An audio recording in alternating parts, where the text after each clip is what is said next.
जी, हम अब स्टेप 5 को डिस्कस करेंगे जो कि है एवरेज रिलीफ, और ये part 10 of income tax ordinance 2001 दिया गया है। सेक्शन है इसका 61 से 65, और जो आइटम्स हमारे सिलेबस में शामिल हैं वो हम डिस्कस करेंगे।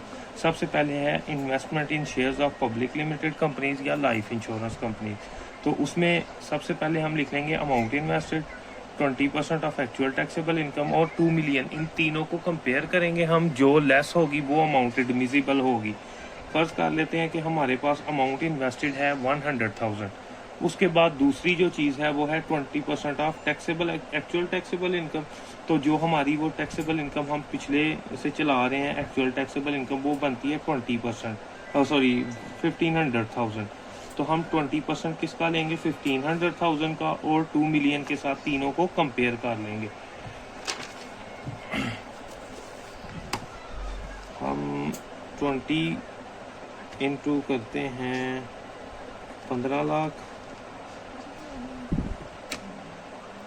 तकसीम 100, ये आ गई 3 लाख। इधर ना लिखें, इसको लिख लें हम। जब आप क्वेश्चन कर रहे होंगे तो ये लिख के इसके नीचे आप इसकी कैलकुलेशन बनाएंगे, यानी 1 लाख ऐसे। फिर आप लिखेंगे 20% एट 1500,000 बराबर किसके आ गया, वो 300,000 और 2 million rupees. Which ever is less, इधर लिखे which ever is less is admissible. फर्ज करें ये 1 लाख है तो हम सिर्फ 1 लाख को टिक कर लेते हैं, या इसके सामने लिख लें 1 लाख।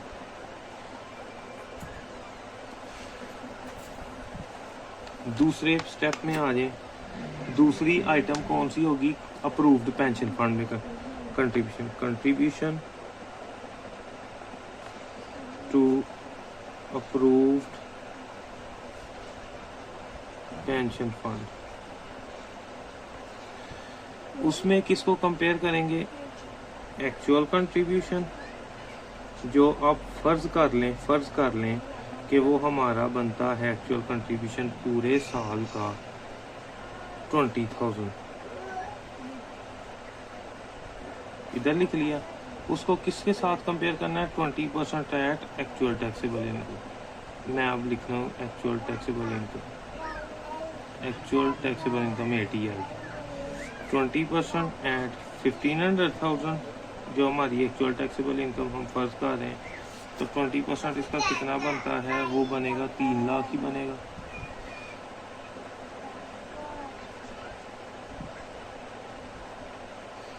तो हमें इन दोनों सारी चीज़ों को कंपेयर, इन दोनों को कंपेयर करना है। जो लेस है वो admissible, which ever is less is admissible. तो इनमें से हमें अपेरेंटली नज़र आ रहा है 20,000 कम है, वो इधर लिख लेंगे और इसको टिक कर देना। थर्ड वन इज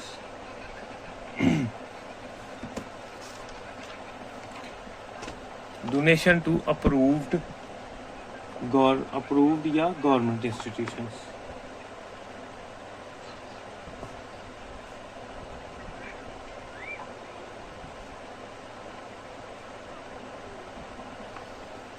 उसमें भी क्या करना है, एक्चुअल अमाउंट। अब यहाँ पे एक चीज़ कॉमन आ रही है, एक्चुअल अमाउंट ऑफ डोनेशन। इधर भी एक्चुअल अमाउंट आई, इधर भी एक्चुअल अमाउंट आई, और इधर भी एक्चुअल अमाउंट आई।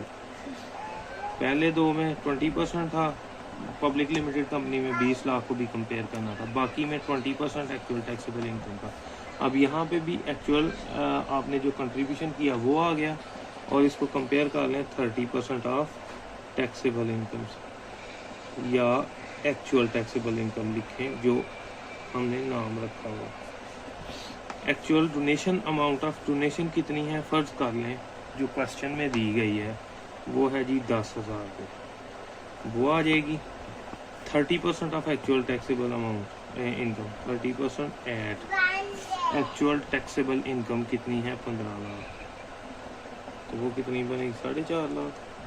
15 लाख ज़रब 30 डिवाइडेड बाय 100, 4.5 लाख। इन दोनों में से लेस कौन है, वो whichever is less admissible. 10,000 less है, इसके सामने भी 10,000 लेस। चौथी आइटम जो है वो है इन्वेस्टमेंट इन हेल्थ इंश्योरेंस।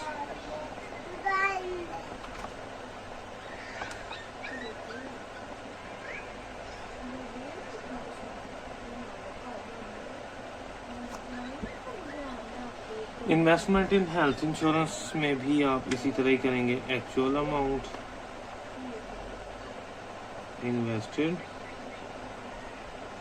इसको कंपेयर करेंगे किसके साथ, 5% ऑफ एक्चुअल टैक्सेबल इनकम, और इसको कंपेयर करेंगे ₹150,000। जो आपको लेस लगे वो एडमिसिबल है। फर्ज करें ये इन हेल्थ इंश्योरेंस में 4,000 इन्वेस्ट किया आपने, 5% of actual taxable income eight 15 lakh. जो मर्जी हो ये कम ही होना है, और ये ₹1.5 लाख के साथ से हो तो यही कम आएगा, तो ये 4,000 आएगा।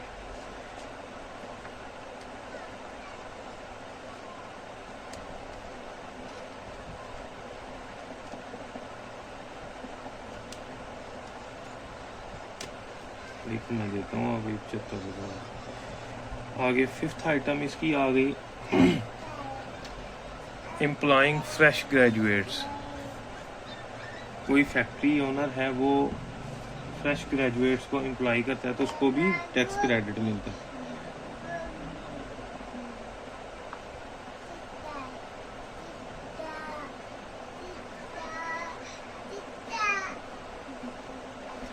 उसमें भी आ जाएगी annual salary to fresh graduates.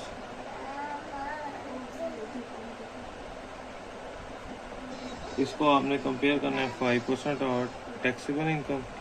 ये इसलिए क्रेडिट दिया जाता है कि लोग एम्प्लॉय करें फ्रेश ग्रेजुएट्स को, नहीं तो होता ये था कि जी एक्सपीरियंस लेके हैं।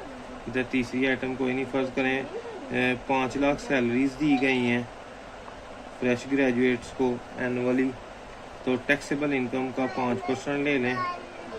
टैक्सेबल इनकम आपकी कितनी है, 15 लाख, तो उसका तो पहले ही हमने कैलकुलेट किया, 75,000 आता है। Which ever is less will be admissible, ठीक है। विच एवर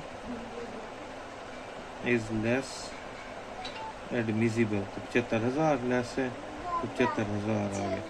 अब हमने टोटल अमाउंट कैलकुलेट कर लेनी है जो एवरेज रिलीफ के लिए हमने कैलकुलेट करनी।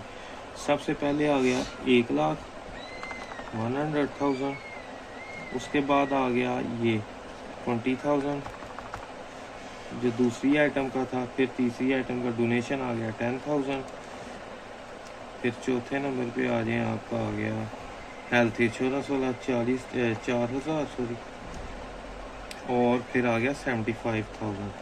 यानी एवरेज रिलीफ के लिए टोटल अमाउंट आ गई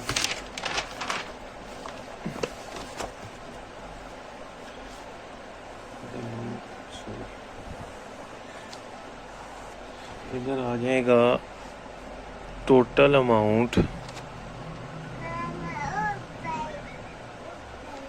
एडमिसिबल फॉर एवरेज रिलीफ कितनी है, 2,09,000। अब इसको इस फार्मूले में प्लेस करना है जो अभी मैं लिखने लगा हूँ। Gross tax divide by taxable income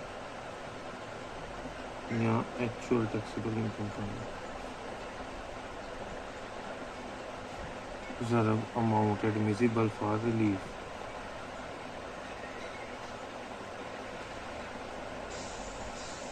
gross tax जो कैलकुलेट हमने किया हुआ है पहले ही, लास्ट वो है 60,000 ग्रॉस टैक्स, 60,000।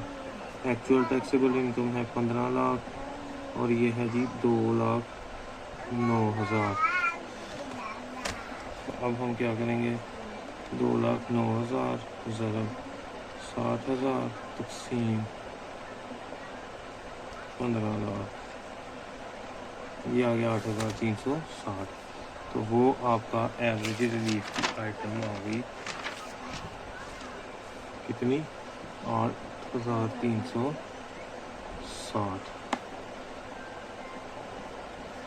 इधर लिखना है, इधर लिख लें फार्मूले के सामने, या आप अगर लिखना चाहें एवरेज रिलीफ के सामने तो यहाँ भी लिख सकते हैं 8,360। ये तो हमारा एवरेज रिलीफ तक कंप्लीट हो गया। अब इसके बाद थोड़े से स्टेप्स रहते हैं, वो हम नेक्स्ट डिस्कस कर लेते हैं। इसके बाद आ जाता है सेपरेट ब्लॉक इनकम्स का सेक्शन। अब ये तो थी एवरेज रिलीफ तक जो लेस होनी थी, अब है सेपरेट ब्लॉक ऑफ इनकम।